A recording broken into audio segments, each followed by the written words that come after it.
Good afternoon, everyone. Welcome to the City of Binghamton City Council Special Business Meeting for September 15, 2022. This meeting is scheduled to start our budget process with Mayor Cram's budget address. Please join me and stand for the pledge to the flag.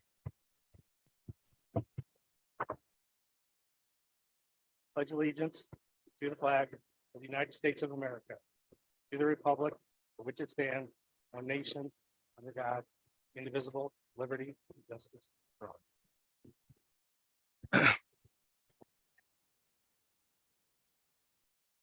Thank you, everyone.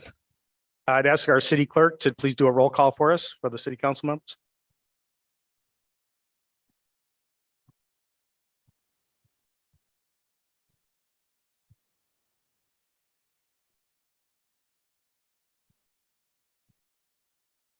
Present. Okay, thank you, Mr. Clerk. To my city council colleagues, city hall employees, and fellow residents joining us here and from home, good afternoon. My name is Phil Strawn, City Council President, representative of Binghamton's 6th District. It's my pleasure to welcome you today for Mayor Jared Cram's 2023 budget address. This is the first budget Mayor Cram will present to the city and the public.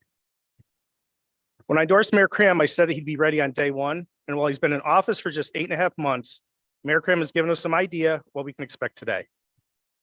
His actions have followed what he said in his inaugural speech, and what he talked about since taking office have made clear his priorities. Binghamton residents have seen unprecedented investments in public safety and critical upgrades to neighborhood streets and parks. We've seen a proactive approach to economic development, code, and housing, and a commitment to delivering results for Binghamton's families. I'm excited to hear what's in store with today's address.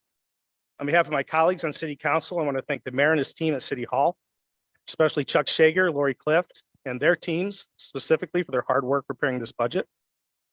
My colleagues and I look forward to the days and weeks ahead we'll be spending ensuring the 2023 budget is one Binghamton's residents can be proud of.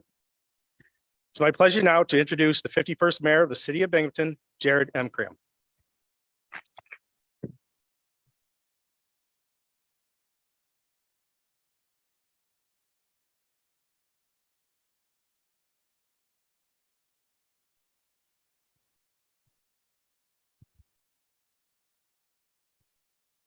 Good afternoon, everyone. Members of City Council, city staff, special guests, members of the public, and those watching at home, as I said, good afternoon. The budget process is the most time-consuming annual project any mayor will undertake. There's no more important role for City Council members than the oversight and stewardship of how we spend taxpayer dollars. Thousands of budget lines, hundreds of tough decisions. The 2023 budget is at its core a plan, a roadmap for how we will fund vital services our residents need and build the projects that our community deserves. But budgets also make a statement. The one I will present this afternoon is reflective of Binghamton's priorities and values, not just mine, but of the thousands of residents who call this place home. Today's budget message will speak frankly about the challenges we face, where we're headed financially in the coming year, and the difficult decisions that must be made to secure a sound financial future for the city. The last 8 months have left a lot for Binghamton residents to talk about. In every corner of the city, our constituents are seeing results. Neighborhood streets paved on the south side, blighted buildings torn down, making way for new housing opportunities on the north side and downtown. On the east side, the city partnered with a startup to change the future of how municipalities pour concrete, making it cheaper and more sustainable. We've taken bold steps on student housing on the west side, turning grassroots discussions into legislative action to protect our neighborhoods. And we're chasing $10 million for Clinton Street and the First Ward to revitalize what could be the next great downtown in upstate New York. We've broken down economic development silos, raising Binghamton's profile and making headlines statewide with our plans for affordable housing, taking on the owners of the Binghamton Plaza, and as a municipal trailblazer in the multi-billion-dollar New York cannabis industry on the horizon. We've made unprecedented investments in public safety, doubling down on the single most important service any local government can provide its citizens. We've updated our approach to code enforcement and neighborhood revitalization and are energizing our downtown arts district with transformative streetscape improvements. We've delivered these results all in just 8 months, and we've done it with bipartisan votes from City Council and broad support from the community. The 2023 budget keeps that momentum going. So let's talk about some of the specifics. The city's total budget for 2023 is $97 million. Includes a $67.5 million general fund budget, which covers day-to-day city operations, and several enterprise funds that guide services vital to the city, such as water and sewer, community development, refuse collection, golf, and parking. The general fund budget is what directly impacts everyone's property tax rate and where most city services reside. And the general fund, as of today, has a healthy $15.6 million fund balance. The city's largest source of revenue to support those expenditures is local property taxes at $33.9 million in 2023. And at $14.5 million, sales tax is the city's second highest source of revenue. State aid for next year will remain flat at $10.2 million. And although we anticipate Binghamton's first adult use cannabis stores will open in 2023, I have budgeted $0 in revenue from sales for next year. We have no way of estimating expected revenues from the local excise tax that will be on the sale of cannabis, in which municipalities get 3 cents for every dollar sold of cannabis. In the broad categories of how we spend taxpayer dollars, salaries and employee benefits represent the largest budget expenditure at $56.9 million. The police and fire departments represent 64% of all salary costs in the 2023 general fund. Other significant areas in our budget are debt payments at $17.7 million, $3.4 million for transfers to other funds, and $2.4 million for parks. And next year's budget includes $9.4 million in health insurance costs, which is a reduction of 4% from this year. And we will pay $7.1 million to the New York State retirement system, which is a 4% decrease for this year. Let's talk about some specific departments. Right now, Binghamton is at a decision point as it relates to crime and public safety. Mayors across America are facing rising crime rates in their cities and shrinking resources to address things like mental health. At the same time, law enforcement agencies everywhere are struggling to retain and recruit members. Maintaining police staffing levels is one of our city's most pressing challenges. Today, the Binghamton Police Department has 19 vacancies due to retirements and career changes. Specialized details like the Community Response Team and Special Investigations Unit, they do essential work, but they pull officers off the beat, leaving a smaller pool of officers available for the patrol division compared to, say, 30 years ago. It's not just urban areas that are affected in our community. What happens in Binghamton has consequences that extend beyond city limits as it relates to crime. The landscape here and how we choose to respond to it directly impacts communities throughout Broome County and the Southern Tier. I view this responsibility seriously, and it's not one I will shy away from.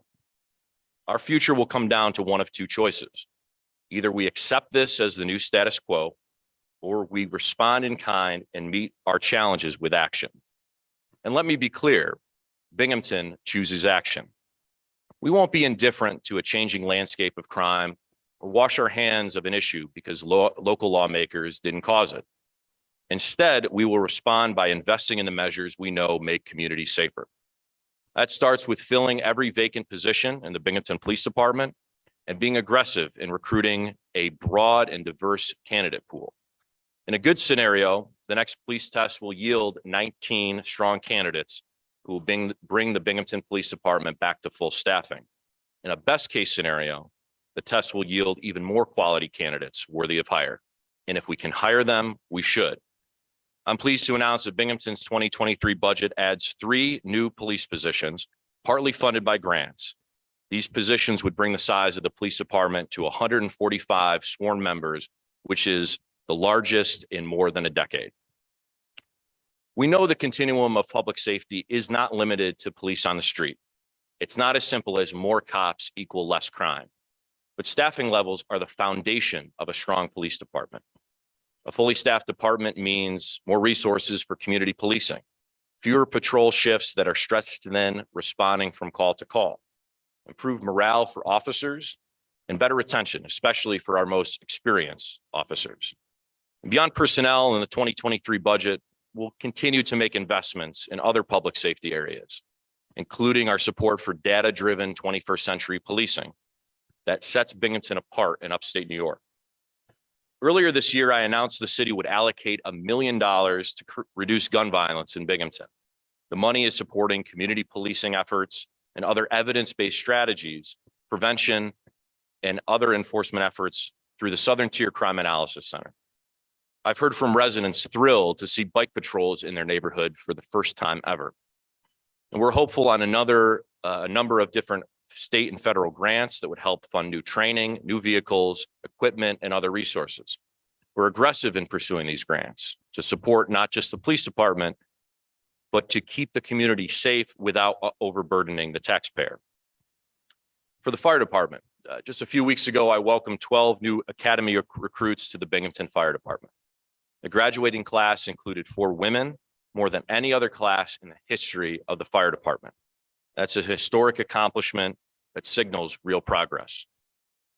The 12 new graduates mean the department will be fully staffed in 2023, keeping overtime costs at a minimum and bolstering emergency response efforts to the more than 10,000 calls the fire department responds to every year. The new graduates are part of the next generation of firefighters, continuing a legacy of public service while ushering the department into a new era. Earlier this year, I announced a $1 million fund to upgrade and rehabilitate the city's historic neighborhood fire stations, the oldest of which was built more than 120 years ago. As you can imagine, these buildings are in need of significant rehabilitation. Using American Rescue Plan Act funds, we're making an unprecedented investment to upgrade these stations with new roofs, HVAC improvements, renovated bathrooms and bunk spaces, bring the station up to modern standards. These buildings are neighborhood anchors, and by working with fire administration and the firefighter union, we're securing their long-term future in those neighborhoods. And in a few months, Binghamton's brand new fire headquarters will open on Court Street. The $9 million state-of-the-art facility will support emergency response throughout the city, revitalize a key downtown corridor, and provide our firefighters with the modern work environment they deserve. In 2023, the city will invest $14.8 million rebuilding our streets, sidewalks, and other critical infrastructure. Infrastructure is the foundation of local jobs and commerce. It's what keeps residents and businesses moving. New sidewalks and pedestrian improvements let kids safely walk to school. And underground utility upgrades make sure that our families have clean and safe drinking water. And I'm pleased to announce that my 2023 budget includes no increases in water rates or sewer rates. Funding infrastructure projects also mean creating good paying construction jobs and more money flowing through the local economy to small businesses. Early next year, I will co-host a regional infrastructure summit with the Chamber of Commerce to bring together the public and private sector, working side by side to find solutions about cutting red tape, expanding our labor force, and securing vital state and federal dollars for projects right in our backyard. Local municipalities can look to Binghamton as a regional leader in smart infrastructure policy and practice. One of those innovative areas is our new pavement rating system. A technology called roadbotics utilizes artificial intelligence to map and analyze all 151 miles of city streets, so we can track the ones in the worst condition, prioritize funding, and get them paved. Next year, we'll pave dozens of neighborhood streets and thoroughfares, including Floral Ave, Vestal Ave, Holland Street, Seminary Ave, and Mill Street, just to name a few.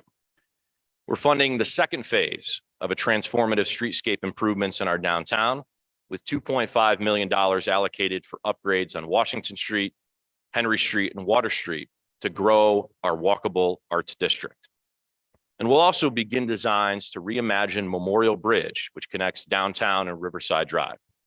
Upgrades will enhance that bridge, which is at the True Rivers Greenway, make it safer and more attractive to pedestrians and cyclists. This is a historic piece of infrastructure with some of the best views of our two rivers. It's about time we invest in it. Moving on to parks. The City of Binghamton owns and maintains 36 parks and green spaces. These public spaces provide residents of every age healthy recreational opportunities and make our neighborhoods more attractive to families looking to buy a home. Our parks are some of our most treasured assets. We need to care for them, not just so they'll be around for the next generation, but to unlock the potential they have for the city.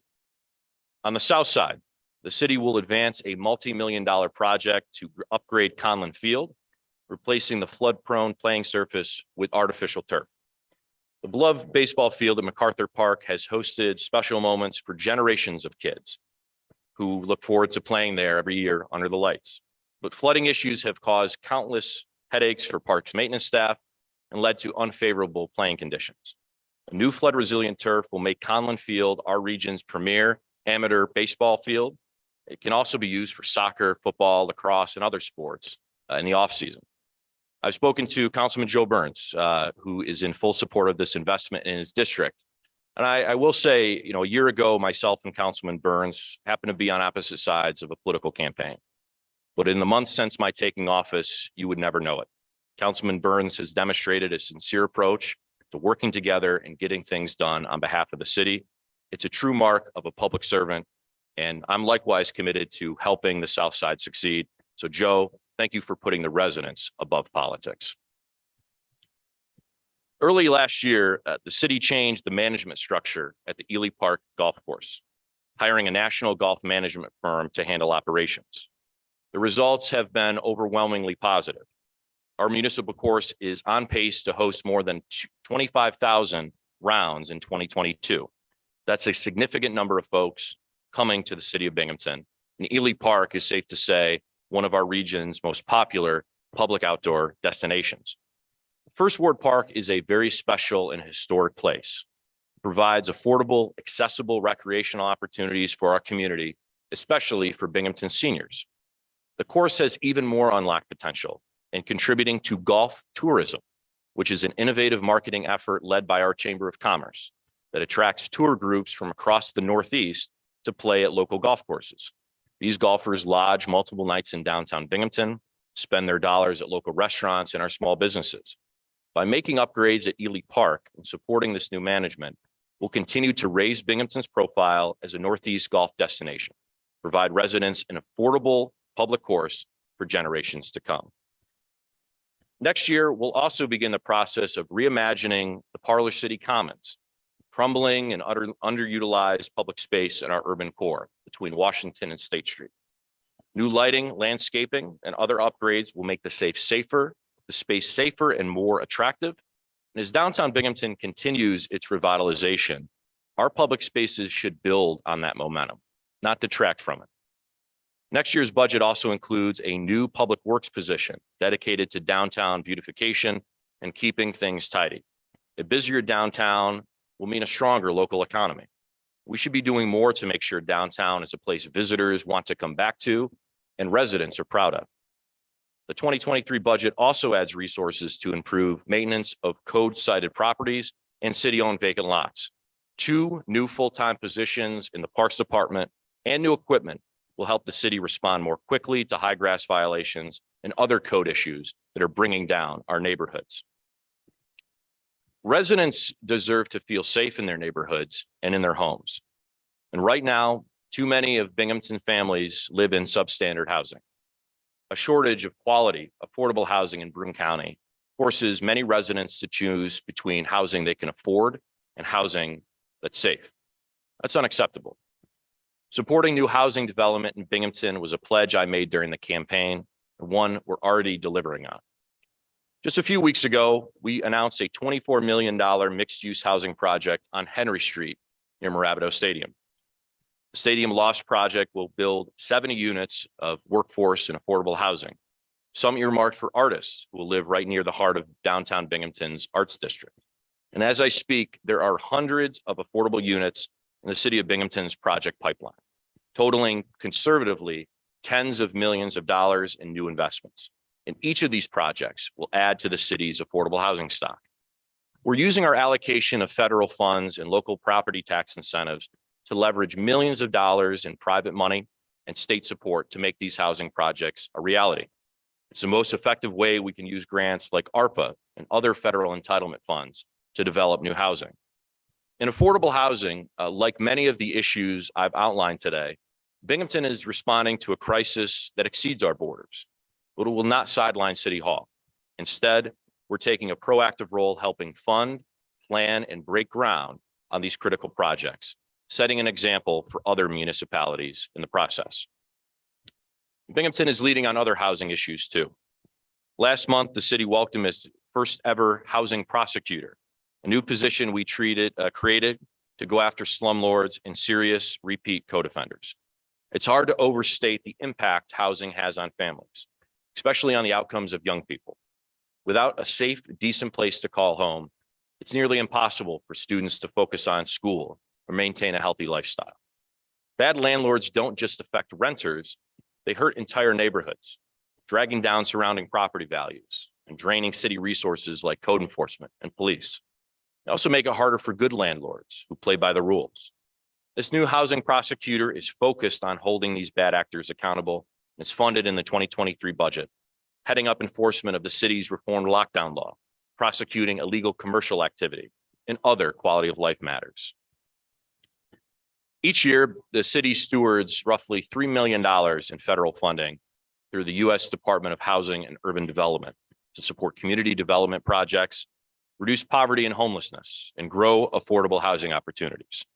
In 2023, we will advance more than $220,000 in youth programs through that fund, $157,000 in park improvements, and $250,000 paving roads in low-income neighborhoods. More than $245,000 will support blighted property demolitions so we can continue to eradicate dangerous, dilapidated eyesores block by block. These federal dollars help deliver some of the most popular programs and projects to residents and ease the burden on taxpayers. We have to be strategic and thoughtful with these decisions. My thanks to members of the citizen-driven committee, our Community Development Advisory Board, for their time, input, and guidance on this process. Last year, we got news that Binghamton would receive $46 million in federal relief funds through the American Recovery Plan Act, also known as ARPA.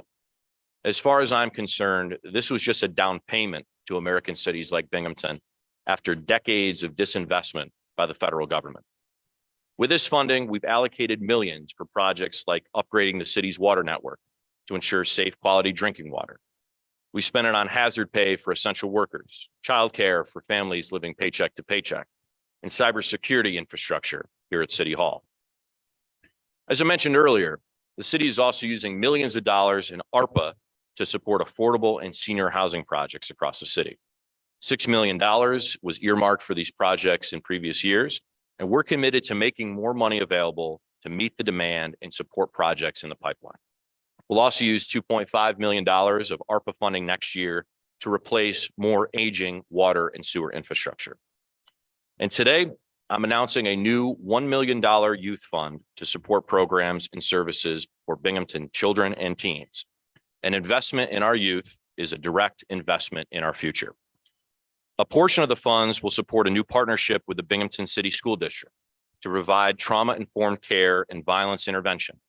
We'll also fund youth mental health services and upgrades at the Boys and Girls Club, building in the first ward that has served thousands of kids over the years. The rest will be set aside for local nonprofits as part of a competitive funding round to develop and expand youth services. Think after school and summer opportunities, youth employment initiatives, and STEM programs for teens. The Community Foundation will serve as our partner to effectively and efficiently get funds out the door and into the neighborhoods where youth need them most. Ask any teacher or social worker, parent or principal. The pandemic has affected our youth in a deep way, from mental health to academic outcomes and behaviors. Anecdotally, we've seen younger and younger kids as perpetrators of crime. With this funding, we're responding to this issue in a meaningful way and supporting our kids. I want to take a moment in detail to speak about the city's refuse fund, how we collectively pay for garbage and recycling collection. The 2023 refuse fund is roughly $4 million. It's supported by $1.5 million in revenue from residents purchasing those blue bags, but subsidized by $2.5 million $2.5 million from local taxpayers. And contrary to popular belief, blue bag revenue does not cover the costs of collecting garbage in the city. In fact, it covers less than 40% of it. That means Binghamton's small businesses who use private haulers or homeowners who generate little in terms of garbage, like our seniors, are covering most of the collection costs through their property taxes. That's $2.5 million that should be buying snowplows or paying cops or cleaning up our parks, not bailing out a broken refuse collection system. Next year's budget calls for a slight increase per blue bag, 25 cents, to offset rising costs of fuel and the cost to actually manufacture the bags themselves. It's the first increase in 7 years. However, institutional change is needed in the way that the city pays for its garbage collection. And I do not mean privatization. If you split the $1.5 million in revenue from the blue bags across some 20,000 households in the city, Binghamton households on average spend about $75 a year on the blue bags.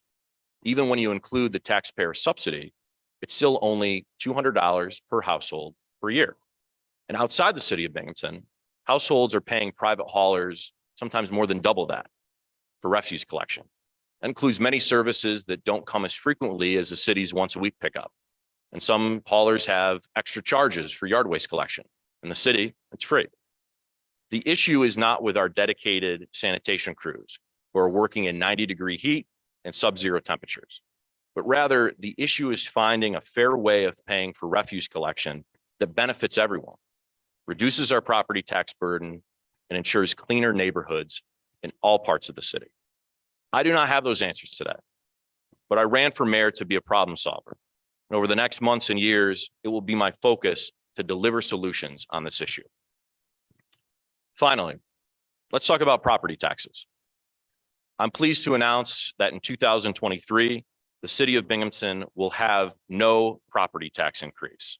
In fact, it's a very slight property tax decrease for both residential and commercial property owners, a 0.01% reduction for those residential and commercial taxpayers.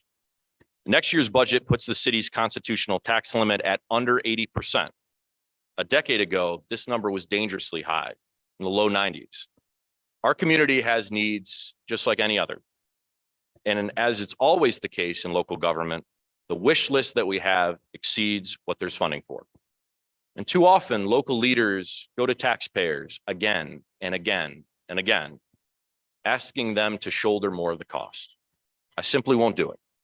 The responsibility of both funding essential services and driving progress falls to our municipal leaders, not the taxpayers. It's on us to make the tough decisions and protect families from unreasonable tax hikes.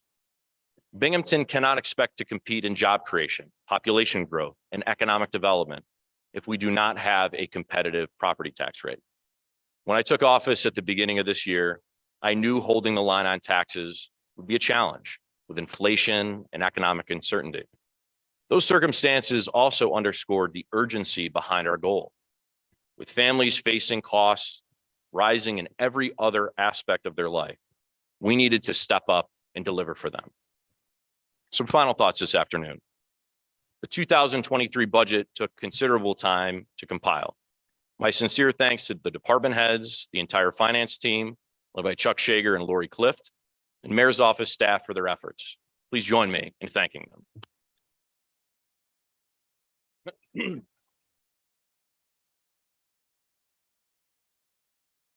The 2023 budget solidifies Binghamton's reputation as a city in action. The decisions, investments, and projects outlined today are what make Binghamton the best place to start a small business, the best place for a young family to build their future. Cities are often pointed to for our problems, but in Binghamton, we're making sure we're known for our solutions, the meaningful steps we're taking to revitalize our community. In cities like Binghamton that give residents the best shot to climb out of poverty, where artists and entrepreneurs have the greatest chance to thrive. It's cities like ours that can offer an affordable quality of life and the most for everyone who lives here. Nearly $100 million for preparing this budget, I asked myself a lot of questions about almost every dollar in there. Does it matter to a retiree on the east side or a single parent on the south side? Do our policies help make small businesses thrive? Do they support hardworking homeowners in the neighborhoods they live in? Does this budget make Binghamton streets safer? The budget should not be the wishes of one elected official, but should act on the needs of an entire community. I heard directly about those needs on front porches and at kitchen tables as I campaigned last year. I'm confident this budget reflects those needs. So with that, I present to City Council and our citizens Binghamton's 2023 budget, one that both protects the taxpayer and delivers results for the great city we all call home. Thank you very much.